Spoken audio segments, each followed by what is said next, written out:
Hello Michael everyone, Corinthos sat in the and quiet of welcome his to my ELQ General office long Hospital after official everyone else channel. had gone Hope home, everyone the is city having a lights from wonderful Port Charles day. glowing through the Before we window. begin, please hit the His phone subscribe buzzed on button the and give desk, this and when video he a glanced thumbs up. down, the name flashing on the screen froze him in place, Detective Chase.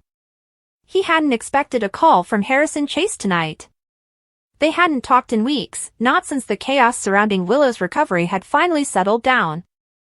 But something in his gut told him this call wasn't casual. Michael hesitated before answering. "Chase," he said, trying to keep his voice steady. "Hey, Michael," Chase replied, his tone unusually cautious. "Sorry for the late call. I know it's been a long few months for you and Willow, but something's come up. It's about Jacinda." Michael frowned instantly. "Jacinda? What about her?" he asked, tension rippling through his shoulders. Chase took a breath. "I don't want to do this over the phone. Can we meet somewhere private? Tonight?" Michael's pulse picked up. "Just tell me what this is about," he demanded, standing up.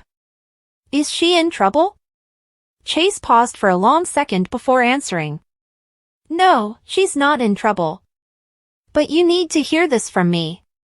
It's about her mother." Michael's voice dropped. "Her mother's dead. We've been over this. Jacinda told us her adoptive parents raised her after her mother, Michael," Chase interrupted gently. "She's not dead. And she's not who Jacinda thinks she is." The words hit him like a thunderclap. For a moment, all he could hear was the faint hum of the city below. "Where are you?" Michael finally asked. "The docks," Chase replied. "Warehouse 14. Bring no one." When Michael arrived, Chase was already there, standing by the water, his coat collar turned up against the wind. The detective's expression was tight, uneasy. Michael walked up to him, his jaw clenched. "Start talking." Chase hesitated, looking at him with sympathy. "We ran background on Jacinda's biological records. It was a loose end from her old adoption file. Something didn't line up. Turns out there was a sealed case tied to it. Someone powerful had the records buried." Michael crossed his arms, his tone growing sharp. "And you're telling me now because—" Chase looked him dead in the eye. "Because the person who had those records sealed was Nina Reeves." Michael's breath caught. He took a step back, shaking his head as if he'd misheard. "No. No, you're wrong." "Nina? You're saying Nina is Jacinda's biological mother?" Chase exhaled slowly. "I didn't believe it either, but the DNA tests came back. It's a 99.8% match. Nina had another daughter long before Nellie." Michael's eyes darkened. "You've got to be kidding me. First, I find out Nellie was Nina's daughter, and now this? Another secret kid, another woman connected to that family that's blown up my life?" He turned away, his voice rising. "Does Willow know?" Chase shook his head. "Not yet. I wanted you to hear it first." Michael rubbed the back of his neck, trying to process everything. "So what? Jacinda has been walking around Port Charles all this time without knowing Nina Reeves is her real mother. And Nina's been keeping it quiet?" Chase nodded. "According to what I found, Nina doesn't even know. Someone else hid it, possibly Madeline, before she died. Jacinda's adoption was arranged through a third party in New York. The paperwork was falsified." Michael paced the dock, anger bubbling up. "This town is cursed with secrets. You'd think we'd learn by now that nothing stays buried." He looked at Chase, his tone sharper now. "Jacinda deserves the truth. She's been trying to find her roots for months. She thought she was born to some anonymous woman who didn't want her. Now you're telling me her mother is Nina Reeves?" Chase nodded quietly. "Yeah. And the timing couldn't be worse." Michael frowned. "Why?" Chase sighed. "Because Jacinda's been spending a lot of time with Sonny lately." Michael froze, the air leaving his chest. "What did you just say?" Chase hesitated. I saw them together twice last week, once at Kelly's, once at Sunny's penthouse. Looked like she was trying to build a connection, maybe for work. But if Sunny finds out she's Nina's daughter before anyone else does, Michael interrupted sharply, he'll see her as another manipulator. And that won't end well for anyone. Michael's mind raced. He thought about Willow, about how fragile her peace had been since the truth about Nina and Nellie exploded. The last thing she needed was another secret tearing their world apart. The next morning, Michael found himself standing outside Jacinda's apartment door. He'd barely slept. His stomach twisted as he knocked. Jacinda opened the door, her expression brightening for a moment before she noticed his face. "Michael? What's wrong?" she asked softly. He stepped inside without answering. "We need to talk," he said quietly. Jacinda crossed her arms, suddenly defensive. "You're scaring me." "What's going on?" Michael looked at her, struggling to find the right words. "You've been searching for your mother. You've told us how much it eats at you not knowing who she was." She nodded slowly. "Yeah, because I have a right to know." He hesitated. "You do. But what I'm about to tell you changes everything." Jacinda frowned. "You're really starting to freak me out." Michael took a deep breath. "Your biological mother is Nina Reeves." Jacinda blinked, confusion written all over her face. "That's not funny," she said flatly. Michael shook his head. "I'm not joking." She laughed bitterly. No, that's impossible. My adoption agency told me she was just some woman from upstate." "I have documents, they're fake," Michael interrupted gently. "Chase found sealed files. DNA proves it." "Jacinda. Nina's your mother." For a long moment, Jacinda just stared at him. Then she stepped back, shaking her head. No, she can't be. That woman, she's caused nothing but pain for everyone she touches. You think I'd want her as my mother?" Her voice broke on the last word. Michael softened his tone. "I know it's hard to hear. But you deserve the truth. Whether you want a relationship with her or not, that's your call." "But she doesn't know." "She was lied to, too." Jacinda turned away, pressing her hands to her face. "This can't be real. Why now? Why after all this time?" Michael looked at her sympathetically. "Because secrets like this never stay hidden forever. Not in Port Charles." Later that afternoon, Jacinda found herself standing outside Crimson's office door, trembling. She didn't know what possessed her to come here. Her hands shook as she raised them to knock. Inside, Nina was at her desk, scrolling through mock-ups for the next issue. When she looked up and saw Jacinda, she smiled politely. "Jacinda! I wasn't expecting you. Come in." Jacinda stepped inside slowly. "I won't take much of your time," she said, her voice tight. "There's something I need to ask you." Nina gestured for her to sit. "Of course. Is this about work? Or something else?" Jacinda swallowed hard. "Something else." She hesitated. "Do you remember ever having another child?" Nina blinked in surprise. What kind of question is that?" Jacinda's voice trembled. "A real one. I need the truth." Nina frowned, clearly thrown. "No. I only had Nellie." "Why are you asking me that?" Jacinda took a breath, tears in her eyes. "Because I'm your daughter." Nina froze. The silence was deafening. She stood slowly, her face paling. "What did you just say?" Jacinda's eyes filled. "You heard me. I'm your daughter." I didn't believe it either, but the DNA doesn't lie. Nina's lips parted, her voice shaking. No, that can't be true. I would have known." Jacinda's tone turned sharp. You didn't know about Nellie either, remember? How many children have you lost without even realizing it? Nina sat down heavily, her eyes welling with tears. Who told you this? Jacinda whispered, Michael. At the mention of his name, Nina's expression darkened. Of course he did. He'd love nothing more than to ruin what little peace I have left. Jacinda stepped closer. This isn't about him. It's about me. I came here because I needed to see your face when you heard the truth. Nina stared at her for a long time, and then her voice cracked. If this is true, if you're really my daughter, she stopped, tears spilling down her cheeks. I don't even know what to say. Jacinda's tone softened slightly. Say you didn't know. Say you would have wanted me if you had. Nina reached out slowly, but Jacinda pulled back. Don't, she said hoarsely. I don't know how to feel right now. I just needed to hear it from you.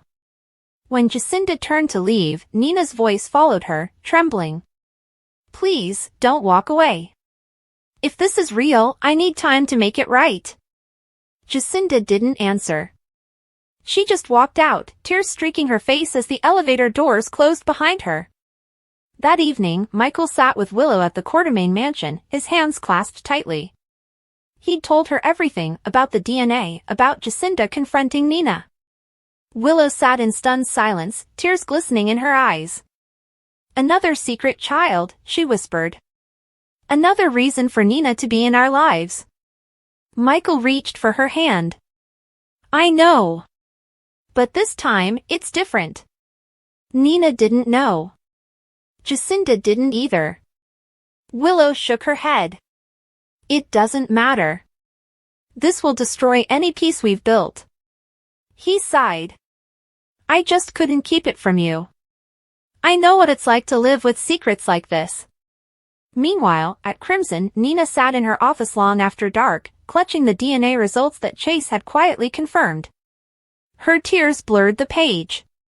She whispered to herself, my daughter's been right here all along. The next day, she went to the hospital, hoping to find Jacinda. When she saw her near the nurse's station, she approached carefully. Jacinda, she began softly. Jacinda turned, her expression guarded. What are you doing here? Nina held out the paper trembling in her hand. I just wanted you to know I saw the results. It's true. And if you'll let me, I want to get to know you. Jacinda's eyes filled again, but this time, her voice broke. You can't just walk into my life and expect me to forget everything you've done, what you did to Willow, to Sunny, to Michael. You may be my mother, but that doesn't make you family. Nina nodded slowly, her tears falling freely. I understand. But maybe one day, it will. As she walked away, Jacinda leaned against the wall, her heart pounding. For the first time, she didn't know who she was anymore. Michael watched quietly from across the corridor, unseen, his expression filled with both sorrow and resolve. He knew this revelation would ripple through Port Charles, changing every relationship it touched. Later that night, Michael stood on the balcony outside his room, staring out at the harbor lights. Willow joined him, wrapping a blanket around her shoulders. You did the right thing, she said softly. Michael nodded, his voice low. Maybe. But sometimes the truth hurts more than the lie. Down at the docks, Nina stood alone, staring at the water, the same spot where she once said goodbye to Nellie. She whispered to the night, I've lost one daughter already. I won't lose another.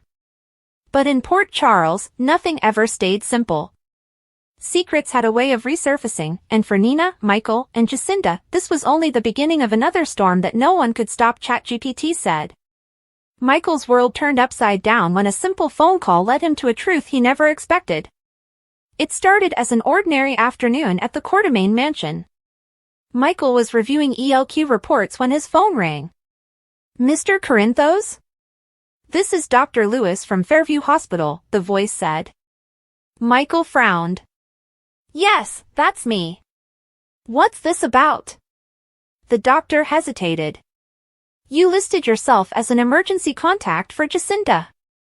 I thought you should know, her biological records were recently unsealed. Michael froze. Unsealed? I thought those were sealed for good. The doctor replied quietly, there's been an update. Her birth mother is someone connected to you. Michael's pulse raced. Connected how? The doctor said softly, her mother is Willow Tate. Michael's breath caught. That's impossible. Willow's my wife. The doctor explained that years ago, before Willow's time in Port Charles, she'd given birth as a teenager under another name. That child had been adopted in secrecy through a closed agency. Michael hung up, dazed, staring into space as the pieces began to fall into place. At that moment, Carly entered. Michael? You look like you've seen a ghost. He turned slowly toward her. Mom. Jacinda's biological mother, it's Willow. Carly's eyes widened. What? No, that can't be right. Michael's voice trembled. The hospital confirmed it. Records, dates, everything matches. Willow had a child before she came here. Carly sank into a chair. My God. Does Willow know? Michael shook his head. Not yet. I can't tell her until I'm sure. He spent the next day confirming every detail. He met with Dr. Lewis again, looked through papers, DNA reports, everything aligned. The truth was undeniable. Jacinda, the young woman who'd come to town searching for her past, who had grown close to both Willow and Michael without realizing why, was Willow's biological daughter. The realization hit him like a storm. He thought about how Jacinda had bonded with Wiley, how natural it all felt. It suddenly made sense. Later that evening, Michael found Willow at home reading to Amelia. He hesitated before speaking. Willow, we need to talk. She smiled softly, what's wrong? You look serious. He took a breath. It's about Jacinda. Willow's expression shifted. Did something happen? Michael nodded slowly. I found out who her biological mother is. Willow's brow furrowed. Who? He whispered, you. Willow blinked, speechless. Michael, that's impossible. He handed her the documents. I had them verified. Everything checks out. You're her biological mother. Tears welled in Willow's eyes as she read the papers. I don't remember any of this. I was so young. I thought the baby died. Michael held her hand. She didn't. She was adopted and raised in another state. Somehow, she ended up here, in Port Charles. Willow broke down. All this time, I've seen her, talked to her. I felt this strange connection and didn't know why. Michael embraced her. Now you do. She whispered, she deserves to know. Michael nodded, we'll tell her together. The next day, Jacinda arrived at the Corinthos gatehouse, smiling as always. Hey, Michael, Willow. What's up? Willow tried to steady herself. Jacinda, there's something important we need to tell you. Michael's voice was gentle. It's about your birth family. Jacinda frowned. Did you find something? Willow's eyes filled with tears. Yes. I'm your mother. Jacinda's face went pale. You're joking, right? Willow shook her head, tears falling freely. No, sweetheart. It's true. I had you when I was very young. I thought you were gone forever. Jacinda backed away, stunned. You're my mom? Willow nodded. I'm so sorry you had to grow up not knowing. Jacinda's voice trembled. All this time, I felt drawn to you. I didn't understand why. Now I do. She began to cry, and Willow pulled her into her arms. Michael watched quietly, overwhelmed by the moment. He'd uncovered the truth that would change all their lives, but he also knew this revelation would stir chaos in Port Charles. Carly, always protective, warned him, this secret's going to ripple through town. Nina's going to lose it when she finds out Willow's daughter is here and connected to you. Michael sighed, I don't care what Nina thinks. All that matters is that Willow and Jacinda have each other now. In the days that followed, word spread quickly. Brooklyn, Chase, and even Sonny were shocked. Sonny told Michael, you did the right thing. Secrets like that don't stay buried forever. Michael nodded. It was time the truth came out. But not everyone was happy. Nina, still resentful and emotionally raw, confronted Willow. You stole my chance at being a grandmother to another child? Willow stood firm. Nina, I didn't steal anything. Jacinda came into my life on her own. This isn't about you. Meanwhile, Jacinda struggled to process everything. She confided in Sasha, part of me is happy, but another part feels lost. I don't know who I am anymore. Sasha hugged her. You're still you. And you've got people who care about you now more than ever. One night, Jacinda visited Willow again. I just wanted to say thank you for not giving up on finding the truth. Willow smiled softly. You deserve to know who you are. I'll spend the rest of my life making up for lost time. Jacinda whispered, I'd like that. The air in Port Charles carried a distinct, late-autumn chill, a crispness that seemed to seep into the very bones of the city and, more acutely, into the hallowed halls of its central medical facility, ABC General Hospital. The week of November 3 to November 7, 2025, was not merely a turning of the calendar page, it was a convergence of fates, a period where secrets strained against their shackles and the carefully constructed lives of its citizens teetered on the brink of revelation and ruin. Within the sterile, fluorescent-lit corridors of the hospital, life, death, and every tumultuous emotion in between played out in a relentless, gripping symphony. The week began, as many tumultuous weeks do, with a confrontation born of simmering suspicion. At the nurse's station, Elizabeth Baldwin's posture was rigid, her normally warm eyes narrowed with a hurt that had curdled into cold determination. She had been patient, she had been understanding, but the scent of another woman's perfume on her husband's shirt, the late-night work emergencies that never quite added up, had become an unbearable weight. When Hamilton Finn approached, a tired but affectionate smile on his face, she did not return it. We need to talk, Finn. Now. Not at home, here, Elizabeth stated, her voice low but cutting through the ambient hospital noise. Finn's smile faltered. Lizzie, can it wait?